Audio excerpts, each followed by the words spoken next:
In this video, I'm going to show you how to install the Splunk Universal Forwarder on Windows. So this is forwarder helps collect and send data from your Windows machine to a Splunk indexer.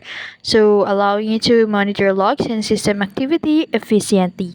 So first click this trials and download on the upper right corner and then scroll down and you will see here the Universal Forwarder. Now click this and wait for it to load up. So it will redirect you to the another page where you need to fill out this form in order to download the Splunk Universal Forwarder. So make sure you fill out this form in order to download this Splunk Forwarder for free on Windows. And then assumingly we've done this, so make sure you select the Windows as your operating system, this is the Windows tutorial of how to install Splunk Forwarder.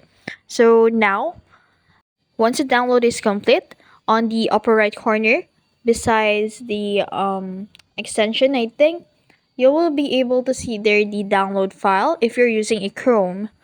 So double click that file and then wait for it to open automatically.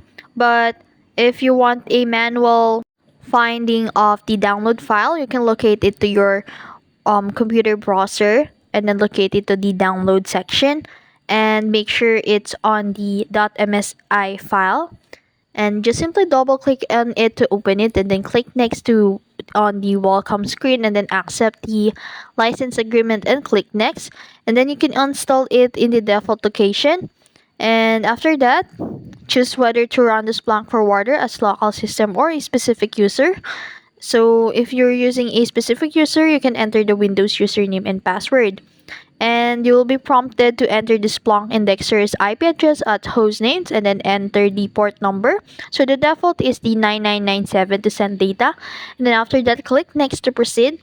And now, to enable monitoring, it's optional, but you can enable it. So select the type of logs you want to collect, such as Windows event logs, system logs, application logs, and you can also configure custom inputs later in Splunk. And that's it. That's how you install the Splunk Universal Forwarder on Windows. Now your system logs can be forwarded to Splunk for real-time monitoring and analysis. If you found this video helpful, don't forget to like, share, and subscribe to the YouTube channel.